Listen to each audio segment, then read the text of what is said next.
Somewhere between the physical and metaphysical sits a bridge, a link to the afterlife.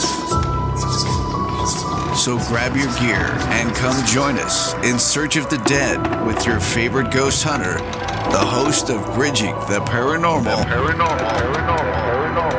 Becky Vickers. It's time to believe in the unbelievable.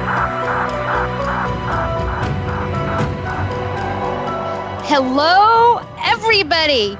I'm your host, Becky Vickers, and I'm coming to you live from Dallas, Texas. And you're listening to a brand new show called Bridging the Paranormal. I'm going to be your host for the next hour as we talk about the dark side with a lighter side attitude. Now listen, this isn't going to be your typical paranormal show where everything is so dark and sinister. We're still going to talk about dark and scary places and all of that fun stuff, but we're just going to talk about it with a little lighter side. So get comfortable, grab your favorite drink, whatever that is. And of course, unless you're driving, I think in Vegas time, it's like 5 o'clock there. So no drinking and driving, but take a deep breath with me and let's have a little fun for the next hour. Let me tell you, before we get going, I have the most amazing guest. Yes, you guys already know and love him. So do I. If it wasn't for him and Tina, I wouldn't even be here tonight. But we're going to get to him in just a few minutes. I want to tell you who this crazy girl is with this crazy Texas accent that's hosting this paranormal show. I don't even know what to say about my accent. I hope you guys can understand it, but let me tell you, no, you're not listening to the Dolly Parton Paranormal Hour. That's another show for another day. But I have been researching the paranormal for 35 years. It's a long time. Just trust me. You don't have to try to figure out my age. Just go with it. It's a long time. So here's my story in a nutshell. When I was 17, I lost my grandfather. And just like everyone else, millions of you out there who struggle when you lose someone, your grieving process is unimaginable. For me, I could not let go. I just could not imagine my world without my grandfather in it. So I started reading anything and everything that I could that would teach me how to communicate with the dead. And there you go. In a nutshell, here it is, 35 years later, and I'm still trying to find out some answers. I also write a weekly blog called Beck's Ghost Hunters. If you want to know anything about me, any place I've been, what I'm doing, be sure and look it up. It's becksghosthunters.com. One more thing before I get to my amazing guest, which I am so excited to have. For the next 60 minutes, I want you to share your paranormal experiences with me and my guest. Ask us questions, anything that you want to ask. I know, believe it or not, that it can be scary when you are trying to talk about experience that you've had, even maybe with someone close to you. So please listen. My guest and I have been through it all. So call us, get in the chat line, whatever you want to do. For the next 60 minutes, this is a judge-free zone.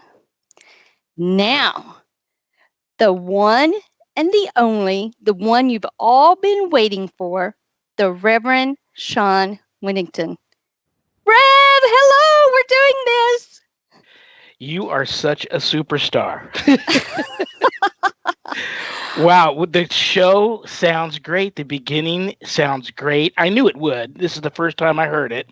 I knew it would. I knew you would sound great. I'm so happy that you're aboard on the Kcor radio network. And I just know you are a superstar in the making, and your show is going to your hour's not going to be enough. So in a matter of no time, you're going to want at least 2. I'm already trying to get time added onto my 2 hours. So it's going to happen. You're going to love doing it. You're perfect for this. And God bless you. I'm sending all the blessings I can over the airwaves now into the studio and to where you're at in Texas, that nothing but great things for you. Okay.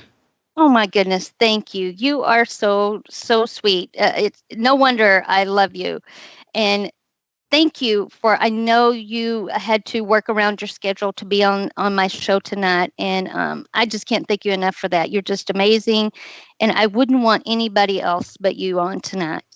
Thank you. That means a lot to me. You probably are the first Dallas Cowboys fan that I know that loves me.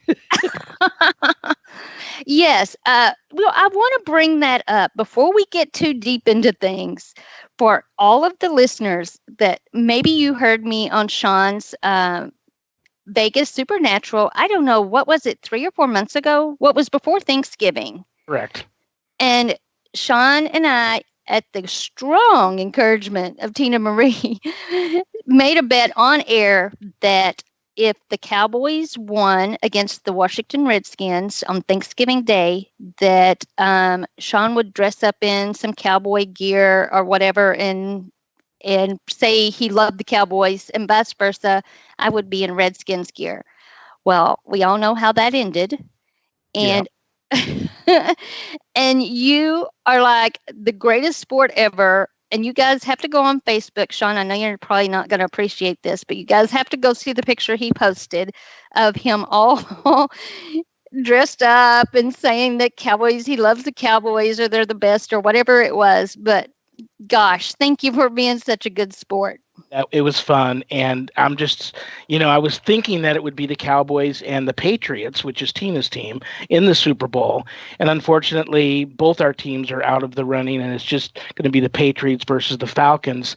But I want you to rest assured that I do have a backup contingency plan, something planned for Tina, just in case the Patriots don't go home with the trophy. I've got something planned for her, so we might still have a little bit of payback coming, but that's flip side of that coin. Wouldn't it be wonderful to see just in, the Revs Vegas Supernatural has been canceled on the KCOR Digital Radio Network.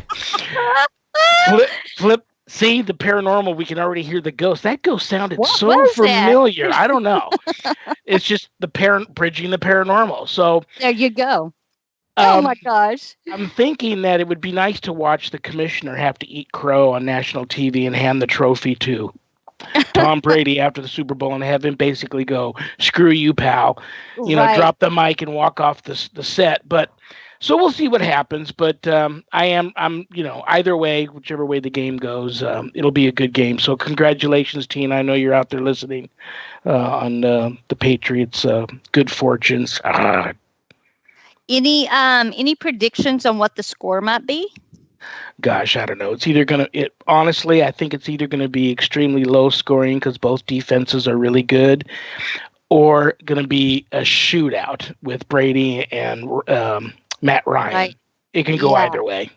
Yeah, it's going to be good. I know that. But I'm with you. I hope Tina's Patriots pulls through, which I at this point don't really have any doubt about.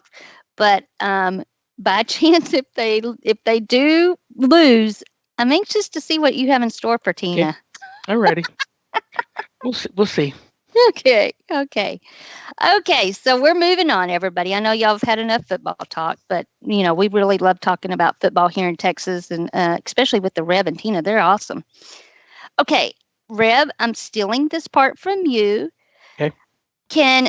For the brand new listeners that maybe followed me here from a previous radio show, can you just kind of tell us about yourself and what you do and how you got into it and all of that good stuff? The story is quite long. I know we don't have a whole lot of time. I'll give you the abridged, the fast abridged timeline. Both my mother and father are in heaven right now. God rest their souls. My mother was devout Catholic, very spiritual. She's from a village called Cruz dos Almes in the north of Bahia, which is above Brazil. She was Brazilian. My father is a Whittington, retired chief petty officer from the United States Navy, served in World War II and Korea, Purple Heart recipient. But the story goes way back to probably, I want to say, late 1200s, early 1300s in Whittington, England, where a group, probably similar to something like the Knights Templars, had possession, this is the story passed down through my family, had possession of the Holy Grail, gave it to all of the religious heads in Whittington, England, which many of them were Whittingtons, and to hide it. Rumor had it was buried under an old church there.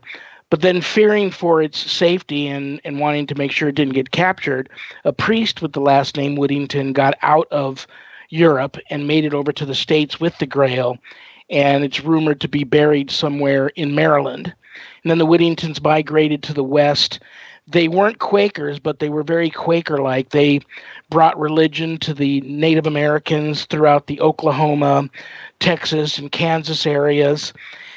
And going to fast forward now. So I come from a very long line of warriors for Christ on my father's side and very spiritual people on my mother's side. My father was in the Philippines when the Japanese bombed Pearl Harbor. They were given orders to evacuate the island because they knew the Japanese were going to invade there next. Several hours out to sea, his ship came under attack, and it was sunk. He was one of the last ones to go into the water because he was a radio man, so he was sending off SOS where they were going down at and what time, what have you, their coordinates. So he was in the water floating around, hanging onto a board all night long. They didn't think anybody was going to come back for them. And the real hero was Captain Abernathy of another ship that disregarded orders not to go back and went back for survivors. So my father was violently ill when the sun came up and the fog cleared and he sees this naval ship coming. Well, he had been swallowing seawater all night long. It had a lot of oil and gasoline and God knows what else on top of it. So he's too weak to even get to the ship. And so he's just floating around there in the water, and after many sailors got aboard, he hears the captain over the loudspeakers say, "Prepare to get underway," and he hears the engines start up. He finds a rope in the water, and he ties it all around himself, and he figures, well, they're going to drag me back dead, but I'm not going to be left behind here. And as the ship is starting to take off, he hears a very deep voice of a man say, "There's one more overboard." And he looks up, and a very large, muscular sailor jumps over the side, and while hanging on with one arm to the ship, reaches down in the water, grabs my father by the scruff of the neck, basically yanks him out of the water and up onto the deck of the ship, where my father passes out and was probably being taken care of by corpsmen under a makeshift tent there on the deck for 24, 48 hours. But once he woke up, he scoured that ship, front and back, side to side, all the decks, asking everyone who this sailor was that saved his life. Not only could nobody remember even seeing the incident, it was like 1 second my father wasn't there, then the next second he was on the deck, and no one said they knew anybody that resembled that description of a sailor serving on that ship. So my father knew all his life that was his guardian angel that saved him. So fast forward, he's stationed in Brazil after the Korean War, meets my mom, falls in love. They have my 2 sisters there. Eventually they come back to the States. He's out at sea again. They're at a base in Northern California. My sisters are very young, maybe 5 and 7 years old. And my father comes back from being out at sea, and his ship comes back, and my mom gets a phone call from the base doctor saying that my father has contracted spinal meningitis and encephalitis, and the disease was too far progressed, and that if she wanted to see him alive again, to get to the hospital ASAP because they didn't expect he'd live till morning. And they had him strapped into a bed so he couldn't hurt himself or hurt anybody else, and he was in and out of a coma and out of his mind. So she arranges a babysitter for my sisters, and she arranges transportation to the hospital, and on the way there, she stops at a church. She crawls on her hands and knees all the way up to the altar, and she begs St. Jude to petition on her behalf to God to please save my father's life. Now, the birth of my second oldest sister was very hard on my mom, and she was told that she couldn't have any more children, that it would probably not end well. Perhaps her and or the baby wouldn't survive. So the plan was not to have any more children, but she promised God that she would have another child if he spared my father's life. She gets to the hospital. She lies by his bed all night long. Morning comes, she looks up, and there's my father still strapped in the bed, but he's wide awake just staring at her. And he says, Edith, what am I doing here in the hospital? Why am I strapped in the bed? She screams, of course, gets the doctors in there. They unstrap my father. They run every test imaginable on him. They can find no traces of the disease left in him. He's totally normal. So my mom kept her promise from that day forward until she was too old and physically unable to do it. Whenever she went to church, she did it on her hands and knees, from the front door to the pew, from the pew to the altar for communion, back to the pew, and from the pew back to the exit, all on her hands and knees. And she did have another child, and that was yours truly. So my mom always kidded around with me growing up, telling me that I was her miracle baby, and it was a little embarrassing when I was little. But I came to realize what that really meant to her years later, and she always told me, one day you're going to do something great for God, and it may be many, many years from now, but one day you will do something great for God. And so I got the talk one day from her about the spiritual side of her family, and that I was going to see a lot of ghosts in my life. And now this is a conversation I didn't see coming, and it was kind of scary to hear your mom telling you these things. You're going to see a lot of ghosts in your life. Your sisters see them. It comes from my bloodline, but don't be scared of them. They're just people that don't have a physical body anymore, and they've remained on this plane and in this dimension for some reason. And if they're showing themselves to you, it's for a reason. Ask them what they want from you. Ask them how you can help them. Let them know that you can see them, or they'll just keep haunting you. So that's basically the beginning of me getting introduced to the Ghostbuster in me to come. And my sisters introduced me to that very early at the age of 13 when I spent the night over their house that they were renting. Whenever I think of the house, I think of that movie, The Burbs, where it was a nice neighborhood, but it had that one real old, creepy-looking home in the back of the cul-de-sac that didn't belong. Oh yeah. They got a great deal on a home just like that, and it just happened to be haunted. And they didn't tell me about it until I came over there for a sleepover one night, and I came face to face with the ghost. And so that was my first up close and personal introduction to the paranormal, and from there on, I'm still not good at it, but Are you kidding me? Well, many cases over many years, and I didn't even know that, this is before you were even called a ghost hunter or called a Ghostbuster. It wasn't called anything. It was just something that kind of found you, and then you end up finding people that have issues, and they reach out to you for help because they know that you might, be able to find some answers to their issues. So trial and error, a lot of on-the-job training, and I'm 57 now, so from 13 to now, that's a lot of years logged. But like I said, I'm still learning every day, and I didn't actually run into any demonic cases till probably 10 years ago. And that's what ultimately led to me becoming ordained. But if I hadn't have done that, I don't know if I would have gone down that path. I'm right there with you. I mean, it's not like, as a young girl, I thought, I'm going to be a ghost hunter. That's what I'm going to do. My ambition was I'm going to be a flight attendant, and I'm going to travel the world, and I'm going to do all this crazy fun stuff. Well, instead, I'm sitting in the cemeteries at night, talking to the dead people and stuff. It's crazy. But like you, it does make you feel good when people come to you with hope, that you can help them, because we're very non-judgmental. We've been there, and you said you were confronted with a ghost at the creepy house. Yeah. And that's things you don't ever forget, and you don't ever forget the feeling that you had. So when someone comes to you and says, "Hey, I've got this problem," you've been there, you've done that, you know exactly where they're coming from, and you want to help. Yes, exactly. And you're not always able to help. Especially now that I'm ordained and work much darker type of cases, there's a lot of people I have to turn away because they're just not 100% on board with what they need to do when it comes to doing what I tell them they need to do to fix this problem.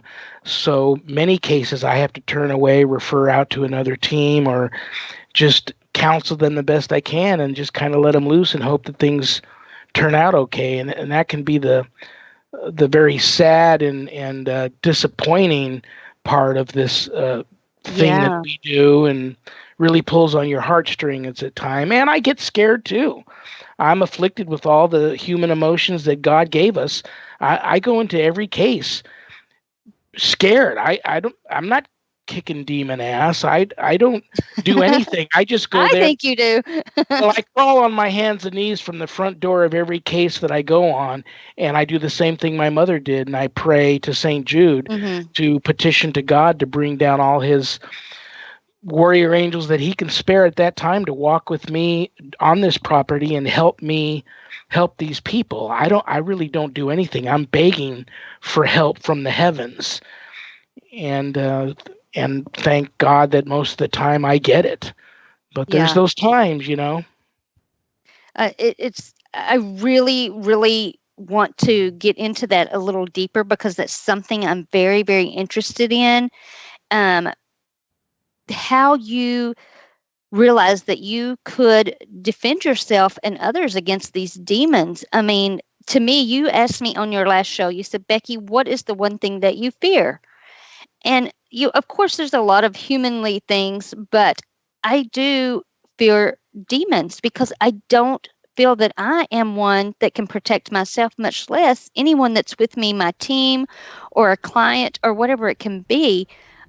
So I'm really, really interested in that. And I'd like to come back to that, because I think it's something that people need to know, that this isn't just a fun thing. You jump out and you go into a haunted house, or you go to a haunted location, that there's some real risk involved here.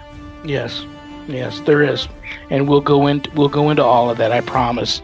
And if we run out of time by the end of the show and there's still things you want to know, I'll come back as many times as you want me to come back, okay? Oh, love it, love it, love it. Okay, with that, looks like we're going to take a short break. And when we return, I have a little surprise for you. So stay tuned. This is Bridging the Paranormal, hosted by Becky Vickers, the one show that takes your fears of the unknown and spins them into reality. Psychosomatic auditory hallucinations. Most people have to pay for such a thing. Share your experiences by calling 702-425-9230. That's 702-425-9230. Give us a call now. Find us on Skype at KCOR Radio, or jump in the live chat at kcorradio.com. We need some feedback here. More paranormal talk with Becky Vickers after this.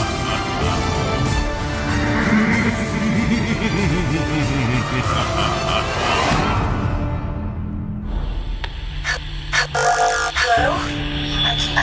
I can't hear you, but you can hear me, right? Hang on, I want to make sure I understand. So a non-citizen can go over to a hospital and walk in and get emergency treatment. That never happens here.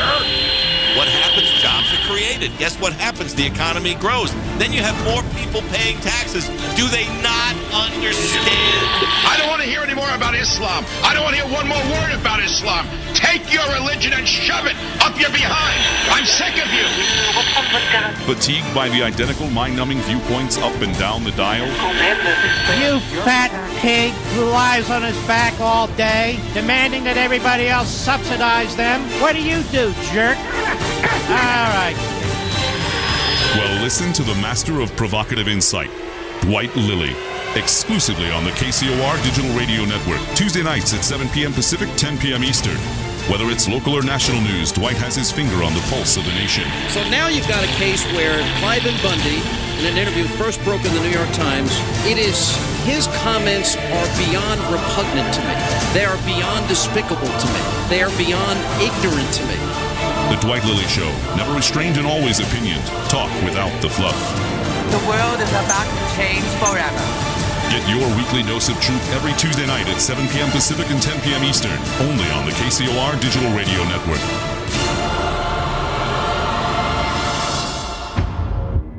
Alien Deceptions, a suspenseful sci-fi romance thriller by Tina Marie, featuring the tantalizing Erica Jones and the mysterious Russell Hamilton. An out-of-this-world book of fiction based on years of document facts and files the government does not want you to know about, at least not yet. Alien Deceptions by Tina Marie. Available now at Amazon.com or get a signed copy at TinaMarieEntertainment.com. Get your copy now. That's Good. Turn your radio up. All the music I want to hear. This is my station. Each week, join Patrick Phillips as he takes you inside Hollywood. In-depth celebrity interviews, the very latest entertainment news, and more. Patrick Phillips hosts Pop Culture Tonight. Join me Thursdays at 1 p.m. right here on the KCOR Digital Radio Network.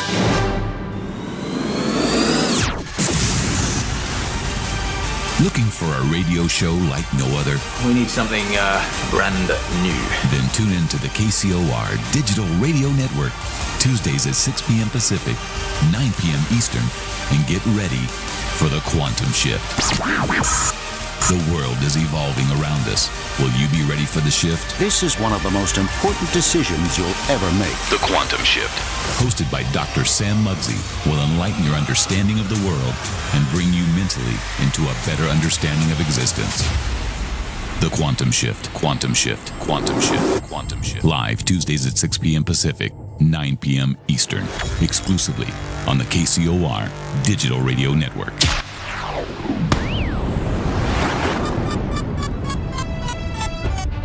Believe in the unbelievable. Your journey from the land of the living to the afterlife starts right here. Nobody ever said that reality was pretty. To be on the show live, call 702-425-9230. That's 702-425-9230. Worldwide callers use Skype name KCOR Radio. Share your thoughts of the show on Twitter by using hashtag KCOR. Or join the living in our live chat room at KCORradio.com. Are you listening?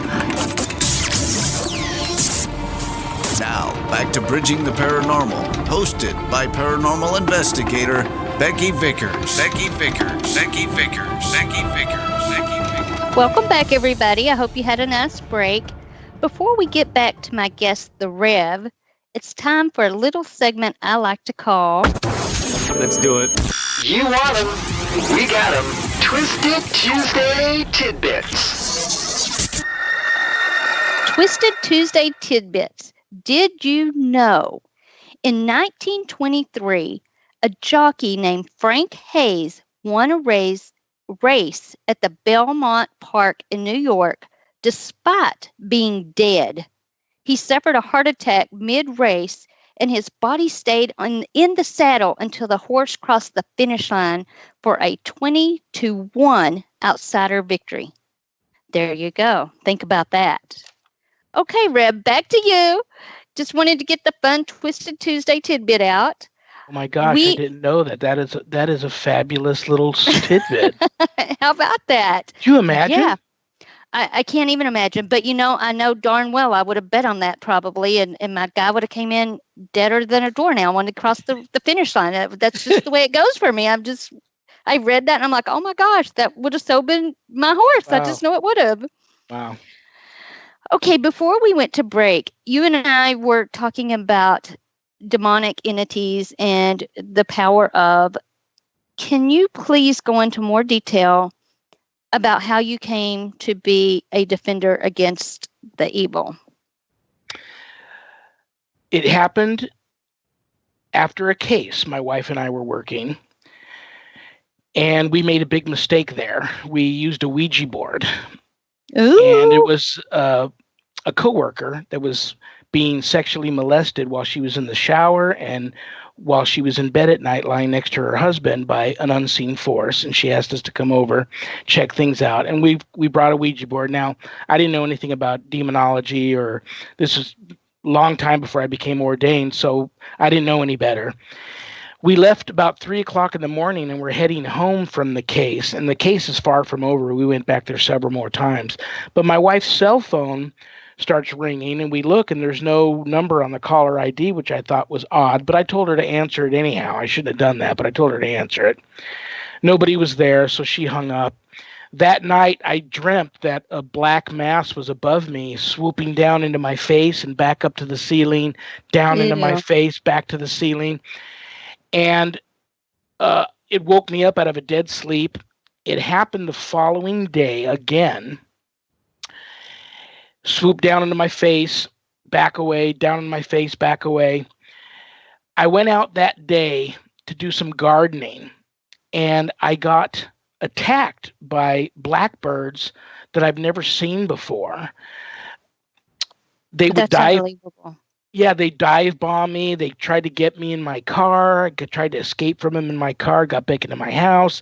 Later on that day, I heard children playing in my garage. I went out there. There's a swarm of bees in there.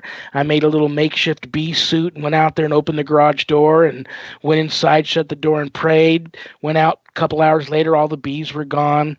That night, I have the same dream again, and I wake up and step into ankle-deep water.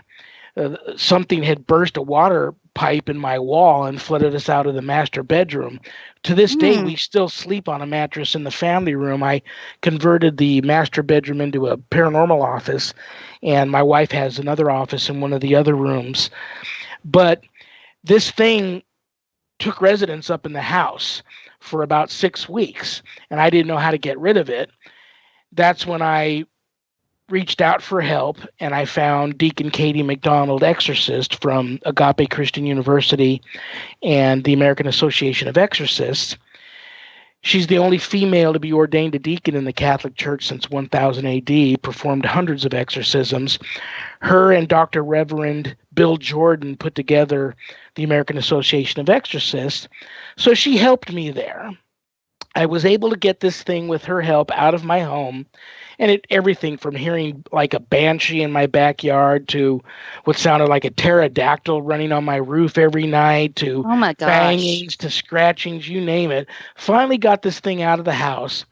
It followed me to work. It jumped from me to another coworker, and I started working her case. Same entity. I knew it was the same entity. Katie's helping me through all these cases. It jumps from that coworker to another person that coworker knew. That resulted in a partial possession. My wife and I, and with the help of another friend, performed an exorcism right in the living room for this client on her. Now, can I ask a quick question on that? How could you tell you were being possessed when you're saying a partial possession between you and your wife? It was the partial possession on the woman that we were helping. It wasn't on us. Oh, okay. But what happened after that was my wife got very ill. She came down with tongue cancer and throat cancer. She doesn't drink, doesn't smoke, no history of cancer in her family. That was a direct attack because they're like gangsters and they go after what you love. So my wife is lucky to still be here today because she wasn't expected to survive all that. And I did the same thing my mother did. I went to the church at night on my hands and knees, crawled to the altar and begged God to forgive me and to help my wife and save her, which he did. She survived both cancers, and she's still with me and helping me work cases. She's a sensitive, so I have to be careful on what cases I take her on. But that's when the attacks started on us. And the very next case after that partial possession case, I was violently attacked, actually picked up by a black mass and carried from one end of a home to another. Are you kidding? No, but I'm totally passed out at this time, and I wake up on my back in a bed looking up at a ceiling, and all I can remember was smelling hell, hearing hell, knowing that I was being drugged to hell, and I heard a little voice tell me, "Pray, dummy, pray," and I just started praying and praying and praying and praying, and eventually it let me go, but I got up and I had defecated and urinated in my pants, which I knew something so evil had reached down into my soul that my body just let go and figured this was it, couldn't handle it. Oh my so gosh. I backed away. Yeah, I backed away from I continued my studies because I wanted to become ordained at this point, but I wasn't taking cases anymore because I was scared. That rocked my world. Well, hell yes. I mean, yeah. Oh my God. But God had plans. He brought this next case to me where I saw a vision of the Holy Spirit at the case. And that was a direct sign to me that he wasn't done with me and I'm not done with this work. And then the very next case after that was a full possession of a young boy who was followed home by a spirit at a park that presented itself to him as a young boy, but nobody else could see it but him. So he was scared and ran home. And then the mother remembers this spirit crawling into bed with her about 3 a.m. And she called for my help because the boy was only 10 years old at the time, and he almost beat his older brother, who was 15, to death in a fight. And then he barricaded himself in his bedroom, and she said, "It's not my son anymore. You have to come over." So I went over to the house, crawled on my hands and knees across the threshold, did my prayers and what I do leading up to this. And I went upstairs and had to actually push my way into the room, which was barricaded by a bunk bed. And I saw the little boy sitting Indian style in the opposite corner of the room. And when he looked up at me, he looked like this is a 10-year-old little boy. He looked like he was a 100-year-old man. Oh my gosh. And I started walking towards him, and the door slammed behind me on its own. And I was hit with the same black mass that I was hit with at the other case. And I just dropped to my knees, and I thought, well, here we go again. It's over. When I opened my eyes, I'm on my knees in the middle of the desert. I can still see the boy in front of me, but I'm in the desert. Now, my world has totally been rocked at this point. I don't know up from down what has happened to me. Have I been mugged and dumped in the desert? What's going on? But I can see the little boy. And then a shadow comes up over my right shoulder, and I turn back, and there, just feet from me, is Jesus Christ on the cross. Oh my gosh.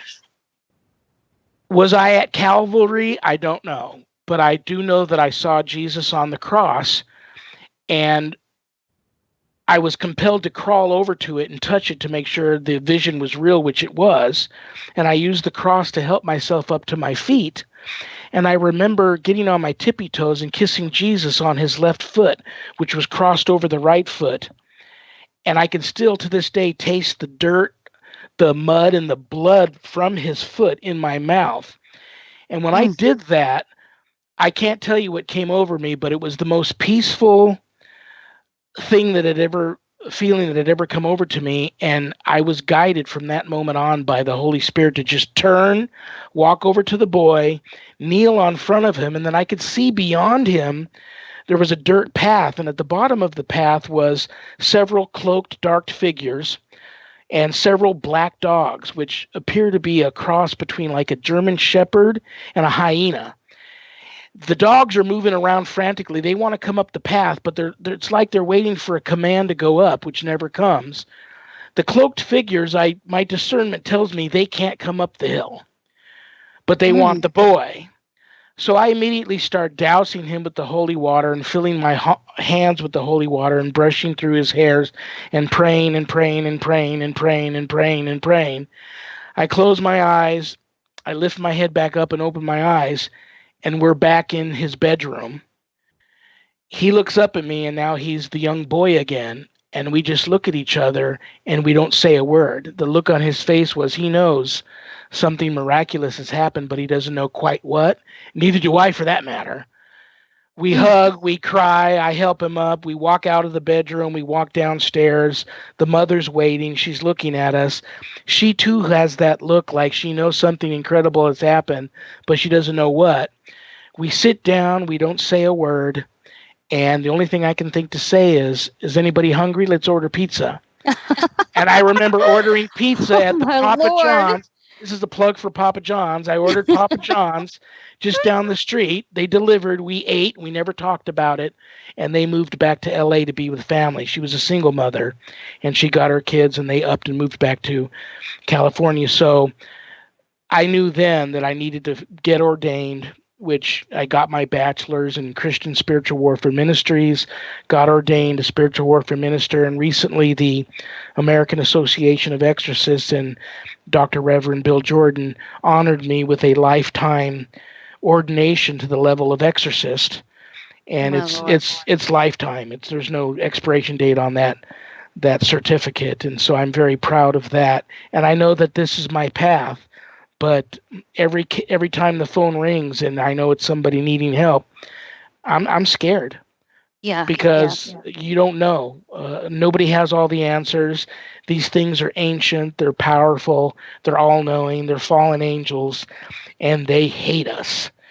Hate is not even the proper word. The feeling is so much deeper than just hatred for the human race and for our souls, because we're created in God's image.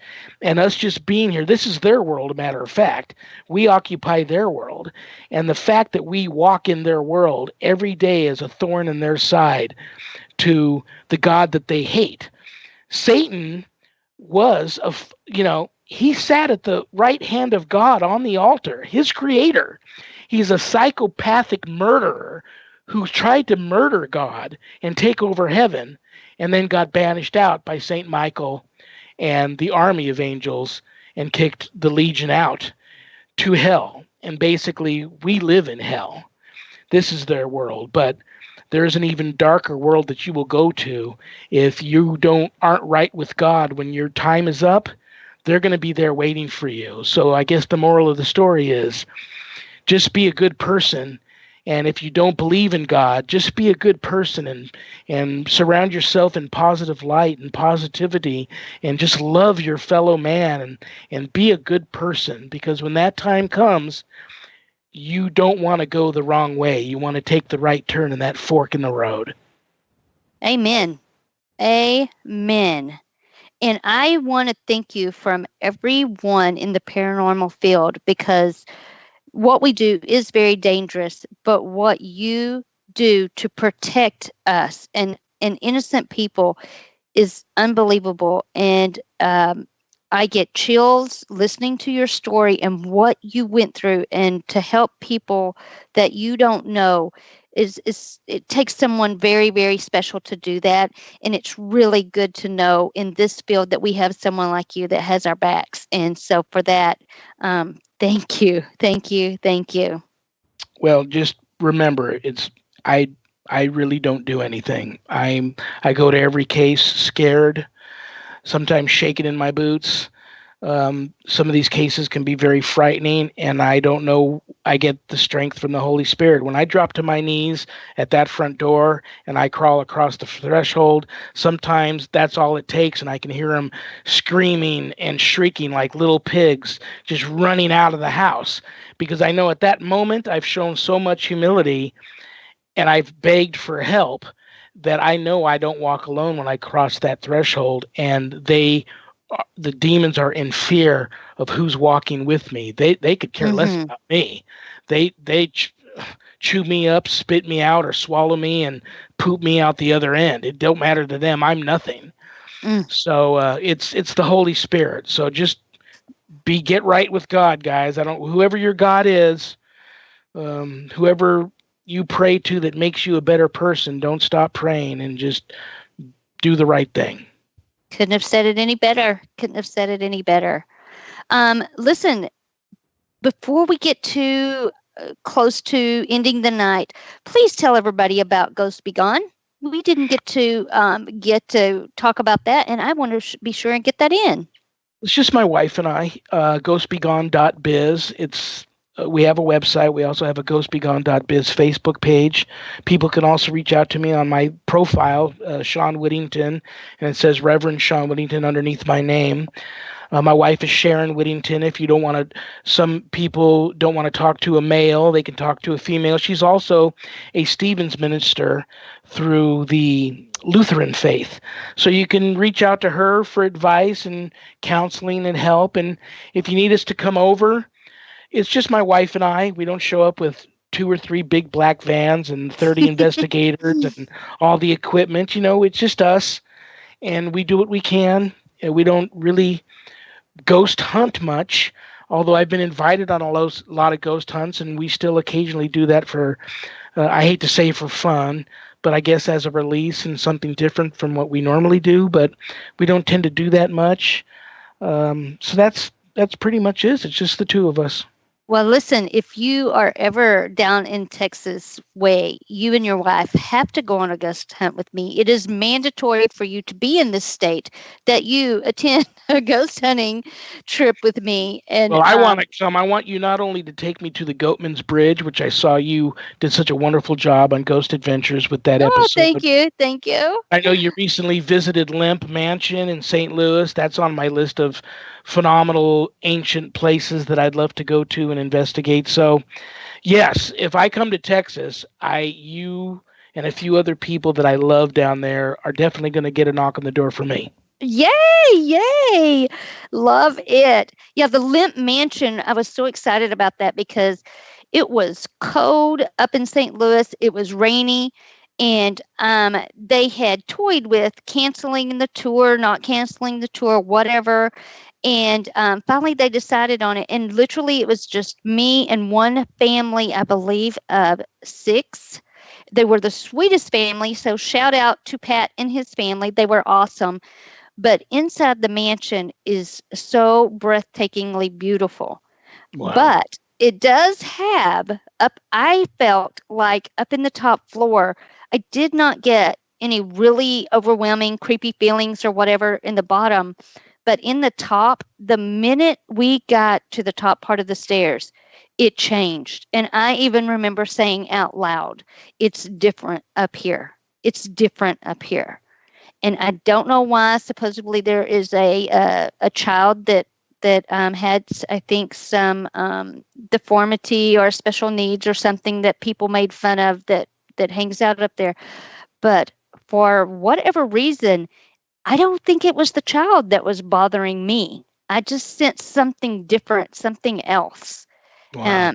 So you really, if you get a chance to go there, I'd love to make a trip back with you and see what you pick up. And but yeah, that was an awesome, awesome place. I was excited about that.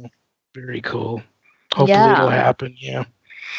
You're such a rock star. You're going to be such a rock star, and your show is going to do so good. And I'll come back anytime. You have to make sure you tell more people about you too while you're doing this show, because you'll get fans and listeners that, along with wanting to hear from your guests, they're going to want to hear about you too. So save some of that during your show to continue to introduce yourself to your listeners, because they want to hear about you too, because there's a lot to you. I know there is. Well, thank you. I'll take that advice and try to put a little of me in every show until people, know me really well. But I'm super excited that you came on tonight. I know you're not feeling 100%, and so I appreciate that you taking the time. I know the time difference, it's hard for you at work and different things. But Rev, I had so much fun, and just thank you. I just can't even say thank you enough. And for bringing me to the other side with Kcor, it's exciting to be a part of you guys, and I'm looking forward to the future. Ghost hunting is fun, but it's people that are called to it, just like anything. Be careful. Continue, bless yourself before you go into these cases. Bless yourself afterwards. Spirits tend to hitchhike and follow you home. get a priest over to the house to bless your house and seal your house up. Do that on a regular basis. And just, don't take it for granted, and always show the spirits respect, even if it's, something that's a little more malevolent or darker, or a non-human spirit or a demon. They'll chew you up and spit you out if you start provoking and act like, it's your way or the highway. They'll show you the highway real quick. So Absolutely. just, be careful. And if you run in, if you don't draw your line. I tell people all the time, draw your line in the sand and make a stand. But if you're not trained to do it, there's nothing wrong with taking a giant step backward, turning, and going and getting help with somebody who can help you with the darker spirits, malevolent ones, the non-entity ones, the pure evil ones, the demons. You don't really need to mess with them unless you're trained. So know someone that you can always reach out to for help. And even if that's me, pick up the phone anytime. If you're on a case, Becky, and things are not right, call me. Thank you. I would most definitely give you a call. And I want to get this out there for everybody listening. If you don't already know the Rev, he does Vegas Supernatural on Monday nights here on Kcor Radio at 5 p.m. Pacific time, 8 Eastern time. And again, he is an awesome guy. You got to tune into his show. It's amazing. And we're getting close to close tonight, so I'm super excited to have done my first show with the Rev. And Tina, you're awesome behind the scenes. I have to give a great big shout out to David Cook of Kcor's Ghostly Hour in the UK. I was on his show last night, and he was so nice, and I had a great time with him as well. So very quickly, thank you for joining me. I want to say thank you for crossing this bridge with me tonight. Join me next week when we continue bridging the paranormal. And don't forget, believe in the unbelievable. Good night, everybody. Good night, Becky. Good night, Rev. This has been Bridging the Paranormal, hosted by Becky Vickers. Paranormal talk that covers the dark side, but with the lighter side touch. Live every Tuesday night, 5 p.m. Pacific, 8 p.m. Eastern, exclusively on the KCOR Digital Radio Network. It's time to believe in the unbelievable. And let me just say that it invaded my mind with such force. I thought I was going to explode into the atmosphere. For more information on Bridging the Paranormal, as well as to follow Becky's weekly blog, please visit her website at becksghosthunters.com. Bridging the Paranormal. Bridging the Paranormal. Believe in the unbelievable. This is KCOR Las Vegas, home of the Digital Radio Network, broadcasting from a shack just south of Area 51. Wait, that doesn't